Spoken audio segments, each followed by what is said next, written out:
Talk. Estamos aqui no Pop Talk com muita alegria, um privilégio sempre para mim, André Castilho, poder conversar com você e com os meus amigos que estão aqui a respeito da nossa fé e da nossa cultura, da cultura que nós vivemos hoje em dia, principalmente a nerd, pop, geek, todas essas outras aí.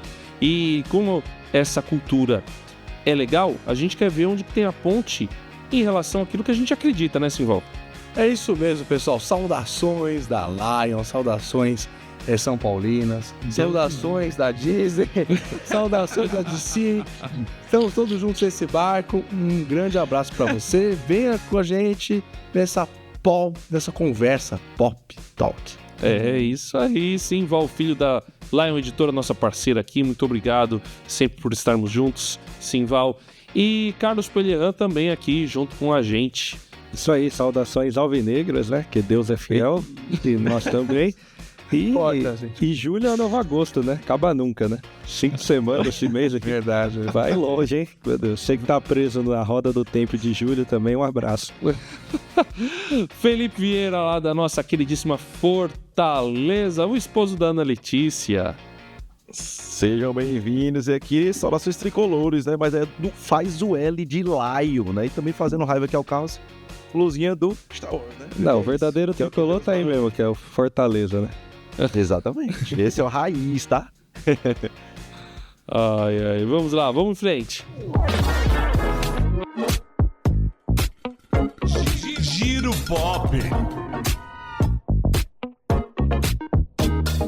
Começando as notícias aqui, mais um filme de uma obra clássica, Simval. Dizem que é a primeira... Ele teria inaugurado 2 gêneros, que é o gênero de ficção científica e o gênero de terror. Verdade, a obra clássica de Mary Shelley, né? Que é o Frankenstein, que é o clássico de todos os tempos. Já foi adaptado mil vezes, né? No cinema e tal. Mas dessa vez eu tô confiante. Vocês sabem que eu tenho muita esperança, porque o diretor é o Guilherme Del Toro, né? Premiado no Oscar, né, pelo Sim. da Água, que nem Já não pode ser péssimo, né? Péssimo já não vai ser. péssimo, sabe? Vai ser razoável. É uma produção Netflix, né? Então preparem aí Já voltou a poder ser péssimo, hein? Vamos lá. Preparem para o Oscar, todas essas coisas, mas... E o protagonista, né? O Victor Frankenstein, o doutor, vai ser o Oscar Isaacs. Que, né, participou de Duna 1, o tal do Cavaleiro da Lua, que ele deve ter querendo esquecer até hoje. Tem um ator, né, múltiplo aí, tem várias coisas, né? Star Wars, tudo. Então ele vai fazer o protagonista. E a gente espera, né? Porque assim, saiu já teaser no Tudum, né? Da Netflix. Então a gente espera, parece que tá muito bom, né? Então a gente espera aí que realmente essa adaptação vai fazer jus a toda essa história, né? Do Frankenstein. Vai ser um filme mesmo. Vai ser um filme e estreia ainda esse ano. Não tem uma data exata, mas é durante o segundo semestre. Muito legal. Carlos Pellerin, agora a gente vai pro anime. Mundo dos animes, vai sair o capítulo final de Vinland Saga após um mês de ato. Então, se você acompanha aquele anime dos meninos nórdicos, que também tá no Netflix, então hoje a gente tá Netflix Cast. Você vai poder acompanhar finalmente agora pro fim do mês de julho, sai o último capítulo e vai encerrar a saga do mangá, né? O anime ainda tem que adaptar mais algumas coisas. O Felipe Vieira, o Gunbound. Explica pra gente o que é isso. Olha o que o cara...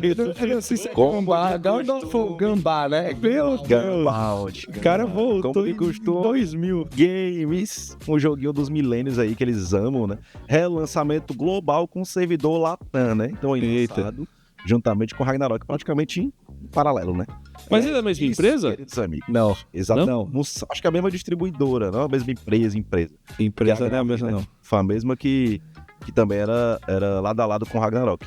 Só que eu acho que são de publisher diferente, um negócio assim. Mas a Craft meio que distribuída pro lado de cá, um negócio assim. Sim. Então, voltando pra 2006, 2010, que não foi nada bom. Pra quem não conhece, Gunbound, ele é o precursor do DD Tank. Se você não conhece o DD Tank, só lamento também. Aí já não tem mais o que eu dar de exemplo. Eu não conheço nenhum dos dois. É muito velho. Abraço.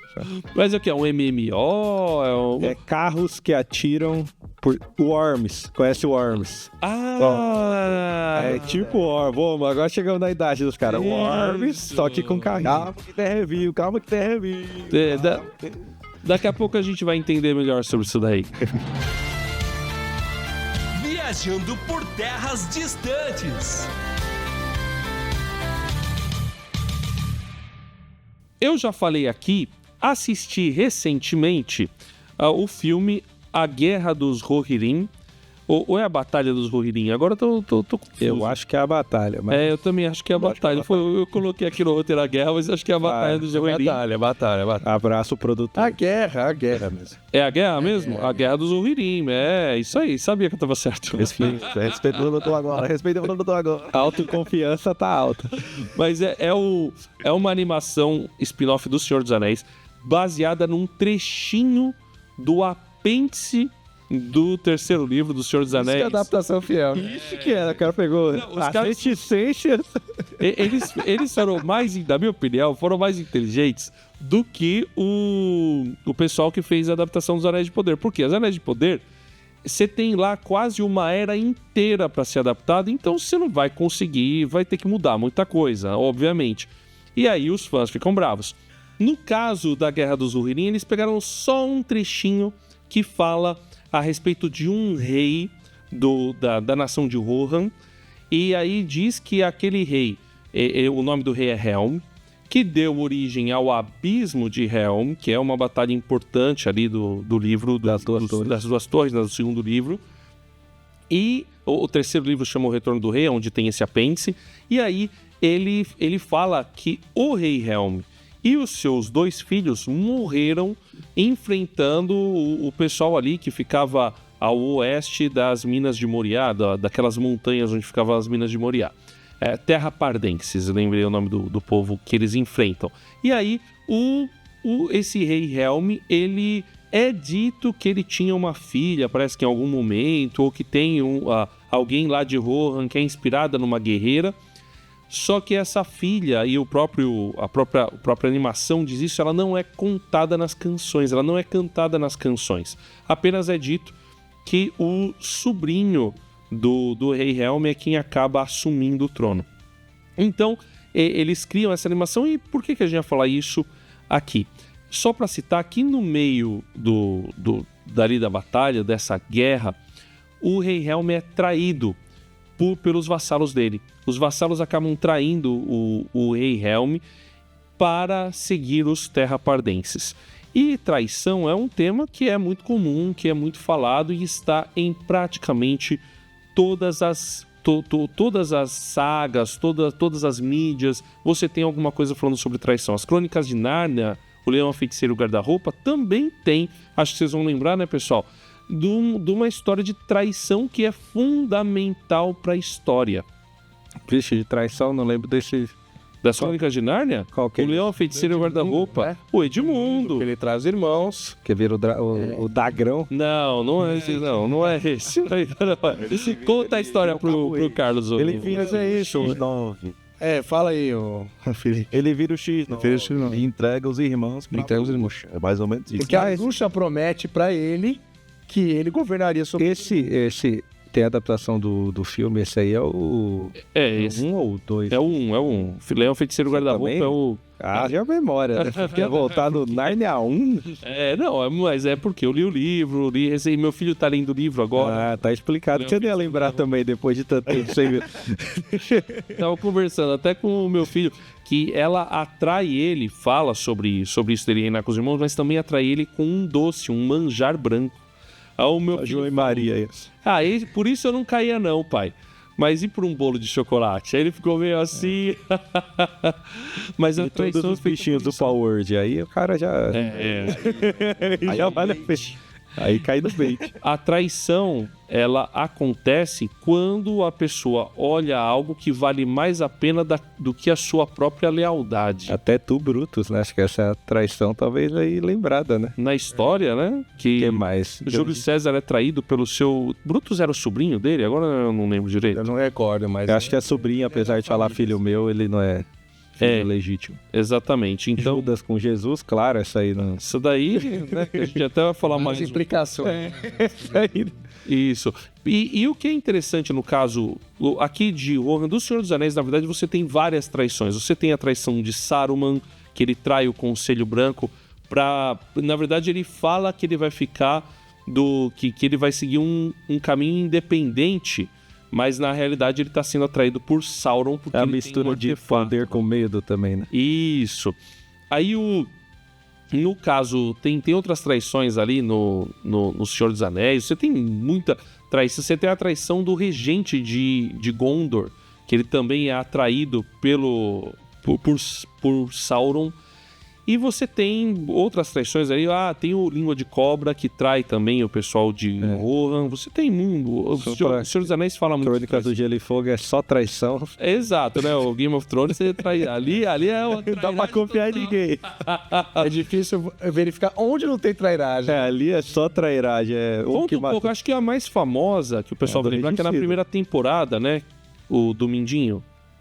Não, assim, aqui dá o pontapé inicial da história é a do Jaime, que é conhecido como Regicida, porque ele matou o rei. Então é conhecido como a maior traição do reino. Mas você tem o Mindinho, você tem o Mindinho junto com a Cersei traindo o Ned, que é o cara que quer fazer as coisas da maneira correta. Você tem irmão traindo irmão, você tem o Casamento Vermelho, que é uma baita traição, talvez seja um dos episódios mais fortes, que é o da Alder Frey. É verdade, né? Que ele trai o Robb Stark. Isso, e aí mata todo mundo. Não só né? trai, como quase acaba com a linhagem, né? Exatamente. Interessante que a traição ela sempre era movida por uma ambição, né? Seja de poder, seja de status, Um benefício próprio. um benefício próprio, e que você coloca isso em tal degrau que você desconsidera o outro. Né? Detrimento do outro ali. Você desconsidera o bem do outro. Você fala, E não só o bem do outro, na verdade você desconsidera a sua própria palavra, né? Porque isso que é traição. Você. Ela envolve ela envolve mentira, ela envolve roubo, usurpação, ela envolve a cobiça. Você pegar os 10 mandamentos, ela é quase barbarita. E é engraçado porque até às vezes, extrapolando até mesmo no meio ruim, há um certo código de conduta, né? Gente que vive quase num narco-estado, até mesmo crime tem um código de conduta. Uhum. E ontem eu tava reassistindo alguns episódios do anime Yu Hakusho, Sim. e tem uma luta que ele vai fazer contra o vilão ali, é o Toguro, e o irmão desse vilão tenta fazer alguma coisa pra ele ter vantagem na luta. E ele fala, e esse é um cara que vendeu a alma pro Tinhoso. E ele chega e fala, eu não vendi a minha palavra. Se eu falei que essa luta seria entre 1 e 1, vai ser 1 contra 1. E bate no irmão dele. Então você vê que a traição é quando você chega talvez num dos estágios mais vis do ser humano, né? Que é quando a pessoa não pode confiar em você. Acho que esse é talvez um dos piores pecados, se a gente pudesse classificar, porque você quebra totalmente a relação de confiança, né? e às vezes tem a ver com justiça própria, né? Que alguns mencionam também, além da ambição, que pode ser o caso de Judas, mas eu lembro da cultura pop, né? A gente tem 2 filmes de heróis recentes que mostram isso. O primeiro é do X-Men, que até a Marvel fazer um novo, né? O que tem, né? Que o Magneto, né, trai o Charles, então os dois tinham um ideal em comum, né? Mas o Magneto escolhe um caminho diferente, que é da justiça própria. Então, a ambição dele não era exatamente ganhar algo, mas era fazer valer a sua justiça em detrimento dos outros. E também o Harvey Dent, né, no filme lá Cavaleiro das Trevas. Tá? Sim, sim. Então, é o mesmo cenário. Ele escolhe fazer a justiça própria. Então ele escolhe um caminho diferente. Você acha que, de certa forma... pode falar primeiro, Felipe. Não, eu ia complementar o primeiro exemplo que o Simval citou. Tem 3 animes que eu acho que consigo lembrar um pouco, mas não é necessariamente a traição com uma pessoa, né, digamos assim. Por mais que os 2 primeiros até lembrem. Porque no Naruto, se o Carlos também pode me ajudar aqui se eu esquecer alguma coisa, mas tem um arco em específico que é quando o Sasuke ele abandona, né, o vilarejo e tal, e vai atrás dessa vingança contra o irmão dele em específico, é a caminhada dele única ali. Só que na cabeça dele ele não precisa de ninguém, porque, entre aspas, ninguém entende ele, etc e tal. E quem fica no vilarejo, que é o Team Naruto ali, né, que é a galera que normalmente não gosta do Sasuke, justamente enxerga como ele traiu a galera, porque ele abandonou, etc e tal. Só que, entre aspas, né, por mais que tenha essa tradução indireta ali, ele foi atrás do próprio caminho dele e a galera vai atrás dele pra tentar buscar ele de volta, né? É um arco em específico. E outro anime que eu citaria era o do Fullmetal. Até pensando no... Esse aí é forte. Lá, né? Que no final, ele, de certa forma, acaba sendo uma traição, né? Porque o pai era como se fosse um deus pra eles, né? Digamos assim. Alguém que eles ainda não conheciam, mas idealizavam, né? E a mãe deles meio que morreu pra meio que salvar eles, etc e tal. E eles ficaram nessa caminhada atrás de algo maior, ou trazer a mãe de volta. E chega a entender e conhecer ali que o pai tá vivo, né? Por algumas outras pessoas na história. Por mais que tenha os dois animes, o Brotherhood e o original, né? Mas acaba que tem essa pseudo-traição, porque o pai, de fato, é o avesso do que eles imaginavam, né? Ele era o vilão do rolê, ele era o vilão da história. Eles têm que lutar contra o pai. Então isso aí também, na minha cabeça, acaba sendo um pouco de traição. Mas o exemplo que pra mim é bacana de se levar em conta é no Death Note. Eu não me lembro de um detalhe como o Raito morre, né? Que é o principal, o Light, né? Que o Death Note, pra quem não sabe, é um anime que cai-se um livro num determinado local, o cara encontra esse livro, ele é acompanhado de um demônio, né? Que só quem tem um livro pode ver. E esse demônio, ele é meio que responsável indiretamente de lhe dar o tutorial como usar o caderno, que você bota o nome de alguém e ele morre com um determinado time e tal. E quem tem um caderno é o Raito e o Light, que no inglês a galera chama de Raito, ou é Light, sei lá, alguma coisa assim, o nome do personagem. E o que acontece? Ele, por ele ter o caderno, deve ter o caderno, ele é extremamente inteligente e ele quer fazer um mundo novo, em que tudo acontece de uma forma bacana. Então ele quer ser o deus, né? Ele quer ser o julgador de todo mundo. Então, presidiários que fizeram alguma coisa barbárie, ele quer matar os caras. E usa o Death Note pra matar os caras morrem em rede nacional, num depoimento e tal. Só que ele acaba se perdendo no personagem. Ele encontra alguém tão inteligente quanto ele pra lutar contra ele, que é o L, um detetive do local que ele tá lá, no Japão e tal. Só que no final acaba que o feitiço vira contra o feiticeiro. E ele é meio que traído pelo demônio, o Ryuko, que acaba matando ele, né? Eu não me lembro exatamente o porquê que o Ryuko faz.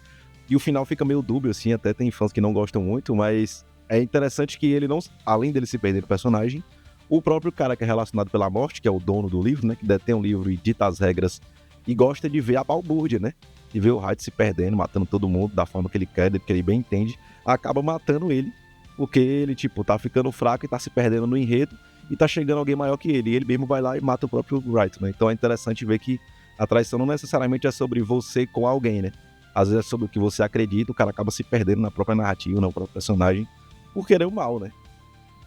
O interessante dos Kramer aí no Death Note não são bem demônios, né? Apesar de ser feio, é como se fosse um anjo da morte. Sim. E no Fullmetal é que são dois, aí talvez você tenha confundido. A obra correta é o Brotherhood, e o pai dele não é o vilão, né? O pai dele, o vilão, na verdade, usa a forma igual do pai dele, mas o pai dele é um herói que vai salvar o mundo junto com eles. Mas eu acho que, usando o Fullmetal, que eu também assisti recente, eu acho que ele talvez seja o anime ateu mais cristão que tem, porque ele é o princípio da alquimia, quando você pega aí na história da troca equivalente e tal. E a grande virada do jogo é que eles queriam poder pra ressuscitar a mãe deles. E isso leva o braço e a perna de um e o corpo de outro. E no final de tudo, ele vence a própria ambição e o próprio egoísmo. Porque lá nesse anime tem um deus, que eles chamam de... é o que sabe de tudo, é o que tá na porta do conhecimento. E quando ele volta... E aí o Deus fala com ele, o que você vai me entregar agora pra conseguir o que você quer? E ele fala, vou te entregar tudo o que eu sei, porque eu quero só de volta a minha vida. Então ele entrega todo o conhecimento, todo o poder que ele adquiriu e se torna um ser humano normal. Então o final desse filme é muito legal, porque a busca dele de poder só levou desgraça. E quando ele aceitou o destino e falou, o que importa é eu viver com meu irmão e com a minha família, ele tem uma vida tranquila. Então acho que pra mim esse anime é fantástico. É mágico. Entregou a vida e ganhou, né? Interessante. Parece que tem um lugar que fala sobre isso. É, exatamente. Agora, voltando aí pro tema da traição, a traição é justamente quem não quer entregar a sua vida. E aí acaba, a gente usa, né, a expressão até traindo, ou seja, dizendo uma coisa e fazendo outra. Opa, bati no microfone aqui, mas dizendo uma coisa e fazendo outra. É o caso, nós temos 2 traidores que estão com Jesus, pelo menos todos, no fim das contas, abandonaram Jesus, né? Na história a gente vai ver isso nos evangelhos.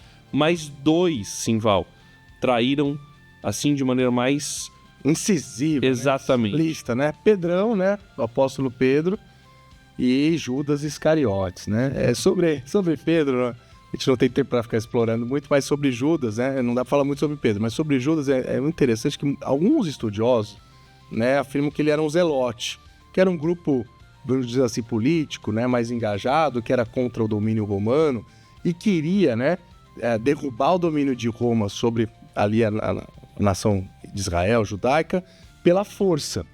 Então Judas, nessa leitura, né, não é comprovado, mas a Bíblia não diz que ele era zelote, mas alguns especulam que ele seja, ele estaria ressentido com Jesus, né, porque lembrando que ele faz uma entrada triunfal em Jerusalém, montado no burrinho. Então, Jesus não indicou em nenhum momento em palavras e ações que seria esse líder militar que Judas supostamente imaginou. Então, nesse sentido, ele teria traído Jesus porque ele queria, né, o tal do líder, né, que queria um Witcher lá, sei lá, alguém para detonar tudo. Mas, por outro lado, né, mesmo que isso seja verdadeiro, a gente já indica em vários momentos que Judas não era flor que se cheira, ele era o tesoureiro do grupo. E a gente vê ali quando Maria e Marta ali estão ali... Marta, né, perdão, vai derramar o perfume aos pés de Jesus, né? Então quebra um bálsamo valioso, que ele valia mais ou menos 1 ano de salário. Judas, não, peraí, a gente tem que dar aos pobres. Que negócio é esse, né? Tipo, como se ela tivesse errada.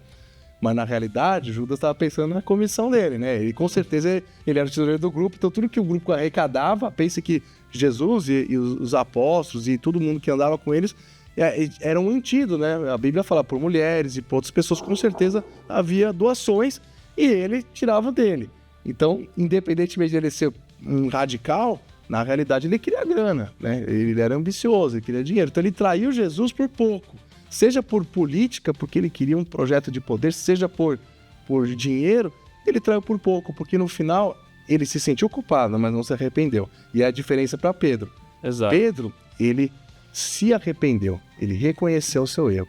E aí Jesus o restaurou, inclusive de forma que, né, entregou a ele, né, o início da igreja. É isso. E Pedro, você vê uma diferença que ele trai meio que por defesa, né? Por defesa própria. É uma traição, mas é por defesa própria, né? Meio que... Com medo de ser preso. Exatamente. Né? Judas traiu por ambição. Ou talvez decepção, mas ambição. E fala, foram 30 moedas de prata. Agora, a questão, eu penso que Jesus perdoaria Judas. Pensando assim, idealmente, se Judas se arrependesse, ele não conseguiu lidar com aquilo. Todos nós vamos trair alguém em algum momento, porque nós somos assim. O importante é a gente buscar o caminho do arrependimento daquele que é totalmente fiel e nunca trai ninguém, que é o nosso Deus, o Senhor Jesus. Pelo Espírito Santo a gente consegue ter acesso a esse Deus e ao perdão dele, independente da traição que a gente vier a cometer. E por ele a gente também pode perdoar quem nos trai. Então faça esse exercício de abrir mão da sua justiça e perdoar aqueles que alguma vez já tenham traído você, porque você mesmo já foi perdoado por Jesus. Pop Talk Review. Felipe, vamos falar aí do Gunbound. Você deu a notícia, o servidor novo, mas faz aí o review pra gente, faz essa análise. Parece que o cara gosta, né? Será? Como assim? É lógico que eu gosto de joguei mais badalado de 20 séculos pra trás, né? 2 séculos pra trás. 2 séculos pra trás, até eu buguei. Na época e na era de Ragnarok, que já foi citado aqui, em que os CDs eram dados em caixas de cereal, Gunbound também estava no seu auge ali, entregando CDs em revistinhas, inclusive Level Up Games, eram das distribuidoras do Ragnarok, e também do aclamado Gunbound, que na época de Lan House era mágico. Era mais um dos jogos aí jogados em Lan House, porque não tem muito de história, né, relacionado à história. Porque, enfim, é um joguinho de tiro de carros, mobile. Mas sempre foi um jogo competitivo. Então, querendo ou não, nessa época, que era o início das Lan House e internet de escada, né, era algo muito complexo e difícil para muitos terem em casa, na era Lan House sempre tinha aquela competitividade de jogar um contra o outro. Então, nada mais é do que um mapa em que, independente de obstáculos, se é um mapa plano, ou se são vários locais específicos em que os carros nascem aleatórios na fase, né? Então, alguns carros têm benefícios em cima de outros carros, mas nada mais é do que uma rinha, né? Por exemplo, tem um carro que é a Duca, um carro famosíssimo que é como se fosse uma aranha robótica. Então, existem os formatos de tiro. Tiro 1, ela joga uma pedrinha. Tiro 2, ela joga minis aduquinhas que são lasers, né? E o SS é o tiro especial. Então, todos os carros eles vão ter esses 3 tiros. Mas, obviamente, não é necessariamente só atirar nos outros, né? Tem toda uma estratégia. Por exemplo, tem um timing que você vai conseguir jogar de 20 segundos, que ele é decrescente. E, ao mesmo tempo, tem a força, o ângulo e o vento. Então, isso tudo influencia em como seu tiro vai chegar em determinado local. Então, além disso, tem outros modos. Por exemplo, um modo que você morreu, você não volta mais. Você fica ajudando um amiguinho, soltando alguns poderes na tela. Ou você morreu, você volta, mediante alguns scores, né? E tem 5 scores, ou 4 ou 3 scores, dependendo de quantos players vão jogar um contra o outro. Nas salas podem ser de 4 players de um time, 4 players de outro time, e os carros também são aleatórios, né? Então tem carros que atiram bumerangue, carro que atira por debaixo do chão, né? Tiro por debaixo do chão. Tem uma minhoca que joga como se fosse tipo um docinho em que ele gruda no chão e ele vai rolando até o carro. Então é uma famosa linha de carros, né? Magnéticos, carros futurísticos. Tem boi que atira laser. É loucura, o jogo é uma loucura. Tem Mas, sapo na que verdade, costa. O sapo. Sabe o sapo. Cara, Sapo. é muito aleatório. Mas foi um jogo que foi febre, né? Por um determinado momento aí, na época de Lan House. E hoje tá retornando, é mais um fator, na minha perspectiva, né?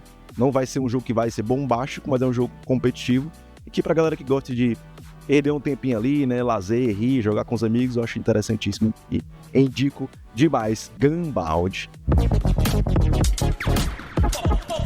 Talk recomenda. Pois é, o Felipe falou, né, de jogar com os amigos, de dar risada. Eu quero recomendar um jogo cooperativo. A gente falou de traição. Eu quero um jogo em que você depende do outro. It Takes Two, que foi eleito jogo do ano, acho que 2021 ou 2022. E ele é um excelente... Foi 21. Ele é um excelente jogo para você, inclusive... ter DR, para você discutir com a sua esposa. Que coisa boa, hein? É um... Mas ajuda, né? Ajuda. Tá, não sei o que. Pra TTR já tem, né? Não precisa de jogo, ajudar nas DR. Ah, tá bom. É pra ajudar nas DR. Ajudar a acabar com as 10. Acabar com isso, porque você, Melhor. eu diria lá um personagem do jogo, collaboration. Você precisa colaborar um com o outro Joga pra poder zerar. Overcooking também é nessa... Esse aí ou melhor ou acaba com o casamento. Esse é o mundo digital dos games, tá? Bacana, dá muito grande. Vai lá. Bom, eu vou recomendar o que também deu uma briga grande, por sinal. É verdade, esse deu. Que é a série Chespirito, que já está disponível, né? Os primeiros episódios da Max, no Streaming Max, ex-HBO, né? Enfim. E a outra briga, mas essa briga, né, da série conta a história do nosso queridíssimo Chaves, né? O Roberto Bolanhos, o criador do Chaves, e toda a saga que ele teve, né? Ele já era ator de comédia, tudo na época, mas assim, não tinha essa repercussão. Então, toda a trajetória até criar o seriado Chaves mesmo. Então ele retrata ali os personagens, os coadjuvantes, todo mundo que estava na turma. Mas o curioso, né, dessa série é que na vida real, a Florinda, né, que é o mesmo nome da atriz, né, não sei se todos sabem, mas a atriz que fazia a Florinda, Dona Florinda, também chama Florinda na vida real, Florinda Mesa. Ela é viúva do Bolanhos, né? Então ela foi casada há muitos anos com o Bolanhos. Só que a história é meio nebulosa, porque o Bolanhos deixou a esposa dele, a primeira esposa, os filhos, né, tal, e casou com a Dona Florinda. Não me pergunte por quê. E aí, o que aconteceu é que ela tem uma briga, uma rixa histórica com os filhos, então ela não autorizou, por exemplo, essa série. Ela e o Kiko também, o ator que faz o Kiko, eu esqueci o nome. Carlos Villagrán. Carlos Villagrán, exatamente, seu charazão. E aí, então, esse Carlos, ele também não autorizou, então os nomes deles são trocados na série. Mas são eles, mas são os outros nomes só pra disfarçar o indisfarçável. E aí, então, a série, né, pelos primeiros episódios é muito boa. Legal. É muito boa, vale a pena assistir, independentemente dessa briga de bastidor. Falando de traição, que pelo visto Roberto Bolanhos não brincava em serviço, vou recomendar um jogo, também é um jogo maior de 18, que é o Bloodborne. Ele é um jogo também da série Souls, mas é um spin-off. Ele era exclusivo do PlayStation, mas acho que agora já não é mais, acho. A história é um mundo meio pós-apocalíptico, onde vocês são caçadores, mas por que, já dando um grande spoiler? O cara que é o seu mestre durante todo o jogo, na verdade é o vilão, então ele te trai no final e você é obrigado a lutar com ele, que tudo que você fez foi pra pôr ele no poder, não foi pra salvar o mundo. Então já que você quer lidar com traição, tá aí. Beleza. Jogão, né? Valeu, pessoal. Assim nós terminamos o Pop Talk. Muito obrigado. Curta, compartilhe, passe pras pessoas, pros seus amiguinhos. Que Deus abençoe você e creia sempre no perdão de Jesus. Valeu. Até Acapulco.